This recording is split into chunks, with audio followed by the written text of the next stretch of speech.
അധികാരത്തിൻ്റെ ഗർവിലും അഴിമതിയുടെ തണലിലും ഏതൊരു സത്യത്തെയും കുഴിച്ചുമൂടാമെന്ന് കരുതിയവർക്ക് കാലം കാത്തുവച്ച തിരിച്ചടിയുടെ വാർത്തകളാണ് ഇപ്പോൾ കേരളം കേട്ടുകൊണ്ടിരിക്കുന്നത്. ഗതാഗത മന്ത്രി കെ.വി. ഗണേഷ് കുമാർ എന്ന രാഷ്ട്രീയക്കാരൻ്റെ തന്ത്രങ്ങൾ ഓരോന്നായി പിഴയ്ക്കുകയാണ്.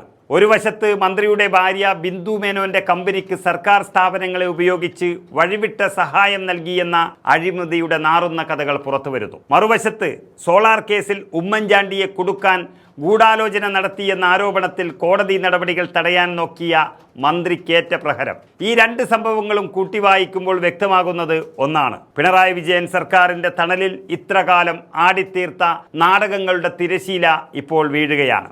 സോളാർ കേസിലെ പരാതിക്കാരിയുടെ കത്തിൽ പേജുകൾ കൂട്ടിച്ചേർത്ത് രാഷ്ട്രീയ എതിരാളികളെ ഇല്ലാതാക്കാൻ ഗൂഢാലോചന നടത്തിയെന്ന കേസിൽ നിന്ന് രക്ഷപ്പെടാൻ ഗണേഷ് കുമാർ കാട്ടിയ വെപ്രാളം കേരളം കണ്ടതാണ്. തെരഞ്ഞെടുപ്പ് വരികയാണെന്നും കോടതി നടപടികൾ തനിക്ക് ദോഷം ചെയ്യുമെന്നും പറഞ്ഞ് കൊട്ടാരക്കര മജിസ്ട്രേറ്റ് കോടതിയിൽ മന്ത്രി നൽകിയ ഹർജി തള്ളപ്പെടുമ്പോൾ അത് ഗണേശന് മാത്രമുള്ള തിരിച്ചടിയല്ല. ഒരു ക്രിമിനൽ കേസിൽ വിചാരണ നേരിടുന്ന വ്യക്തിയെ മന്ത്രിസഭയിൽ സംരക്ഷിക്കുന്ന സർക്കാരിൻ്റെ മുഖത്തേറ്റ പ്രഹരം കൂടിയാണത്. തെരഞ്ഞെടുപ്പ് പ്രമാണിച്ച് നീതി നടപ്പാക്കുന്നത് നിർത്തിവെക്കാനാവില്ല എന്ന കോടതിയുടെ ഉറച്ച നിലപാട് ജനാധിപത്യ വിശ്വാസികൾക്ക് നൽകുന്ന ആശ്വാസം ചെറുതല്ല.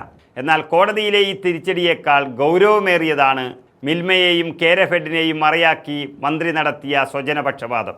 സ്വന്തം ഭാര്യ ബിന്ദു മേനോന്റെ നേതൃത്വത്തിലുള്ള മിഡ് നൈറ്റ് സൺ ഗ്ലോബൽ എന്ന കമ്പനിക്ക് വിദേശ വ്യാപാര കരാറുകൾ പ്ലേറ്റിൽ വെച്ച് നൽകിയതിന് ഗണേഷ് കുമാർ മറുപടി പറഞ്ഞേ മതിയാകൂ. പൊതുമേഖലാ സ്ഥാപനങ്ങളുടെ ഉൽപ്പന്നങ്ങൾ വിദേശത്തേക്ക് കയറ്റി അയക്കാൻ യാതൊരു ടെൻഡർ നടപടികളും പാലിക്കാതെ ഈ കമ്പനിക്ക് കരാർ നൽകിയപ്പോൾ അതിന് അനുവാദം നൽകിയത് ആരാണ് എന്ന ചോദ്യം ബാക്കിയാകുന്നു. സഹകരണ മേഖലയിലെ സാധാരണക്കാരുടെ പണം മന്ത്രിയുടെ കുടുംബത്തിന് ബിസിനസ് വളർത്താനുള്ളതാണോ എന്ന് മുഖ്യമന്ത്രി വ്യക്തമാക്കണം. KSRTCയിലെ വെട്ടിപ്പുകളെക്കുറിച്ച് കണ്ണീരൊഴുക്കുന്ന ഗണേഷ് കുമാർ അതേ കസേരയിൽ ഇരുന്നു കൊണ്ടാണ് സർക്കാർ സംവിധാനങ്ങളെ കുടുംബത്തിനു വേണ്ടി ദുരുപയോഗം ചെയ്തത്. മിൽമയുടെ ഉൽപ്പന്നങ്ങൾ ഓസ്ട്രേലിയയിലേക്കും ന്യൂസിലാൻഡിലേക്കും കയറ്റുമതി ചെയ്യുന്ന കരാറുകൾ ബിന്ദു മേനോന്റെ കമ്പനിക്ക് ലഭിച്ചപ്പോൾ അതിൽ നടന്ന അട്ടിമറികൾ ഓരോന്നായി പുറത്തു വരികയാണ്. സുതാര്യതയെക്കുറിച്ചും അഴിമതിരഹിത ഭരണത്തെക്കുറിച്ചും വാദോരാതെ പ്രസംഗിക്കുന്ന ഒരു സർക്കാർ തൻ്റെ മന്ത്രിസഭയിലെ ഒരംഗം സ്വന്തം ഭാര്യയുടെ ബിസിനസ് സാമ്രാജ്യം കെട്ടിപ്പടുക്കാൻ സർക്കാർ സ്ഥാപനങ്ങളെ വിട്ടു നൽകിയപ്പോൾ എന്തു ചെയ്യുകയായിരുന്നു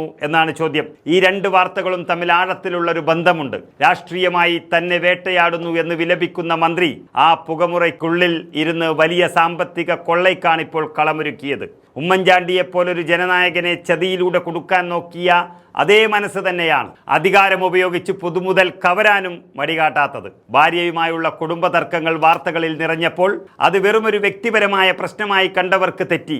ആ തർക്കങ്ങൾക്ക് പിന്നിൽ ഈ വലിയ ബിസിനസ് ഇടപാടുകളുടെയും കരാറുകളുടെയും വീതം വെപ്പുകൾ ഉണ്ടായിരുന്നോ എന്ന് ജനങ്ങൾ സംശയിക്കുന്നു. കോടതി നടപടികൾ തടയാൻ നോക്കിയതും അഴിമതി ആരോപണങ്ങൾ പുറത്തു വന്നതും ഒരേ സമയത്തായത് വെറും ഒരു യാദൃശ്ചികമായി കാണാനാകില്ല.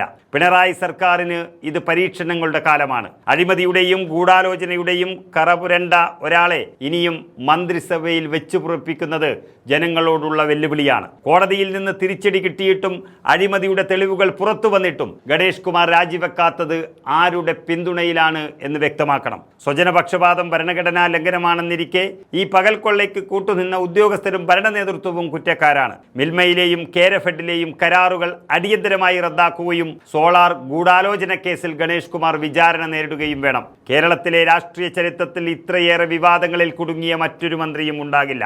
എന്നിട്ടും അദ്ദേഹം അധികാരത്തിൽ കടിച്ചു തൂങ്ങുന്നത് എങ്ങനെയാണ് എന്നോർക്കണം. ജനങ്ങളെ സേവിക്കാനല്ല, മറിച്ച് അധികാരത്തിൻ്റെ തണലിൽ അഴിമതിയും പ്രതികാര രാഷ്ട്രീയവും തുടരാനാണ് എന്ന് വളരെ വ്യക്തം. ഗണേഷ് കുമാറിൻ്റെ രാഷ്ട്രീയ നാടകങ്ങൾ ഇനി കേരളത്തിൽ ചെലവാകില്ല. നിയമത്തിന് മുന്നിലും ജനകീയ കോടതിയിലും ഒരേപോലെ വിചാരണ നേരിടേണ്ടി വരുന്ന ഒരു മന്ത്രിക്ക് ഇനിയും സംരക്ഷണം നൽകാൻ പിണറായി സർക്കാർ മുതിർന്നാൽ അതിൻ്റെ വലിയ വില വരാനിരിക്കുന്ന തെരഞ്ഞെടുപ്പുകളിൽ അവർ നൽകേണ്ടി വരും. അഴിമതിക്കും ചതിക്കുമെതിരെയുള്ള പോരാട്ടം തുടരുക തന്നെ ചെയ്യും. സത്യം ചെരുപ്പിടുമ്പോഴേക്കും കള്ളം നാട് ചുറ്റി വരുമെന്ന് പറയാറുണ്ട്. എന്നാൽ ഇവിടെ കള്ളം നാട് ചുറ്റി തിരികെ എത്തുമ്പോൾ സത്യം അതിൻ്റെ പൂർണ്ണ കരുത്തോടെ കോടതിയിലും ജനമനസ്സുകളിലും ജയിച്ചു നിൽക്കുകയാണ്. ഗണേഷ് കുമാറും പിണറായി സർക്കാരും ഇതിന് മറുപടി പറയുന്ന കാലം വിദൂരമല്ല.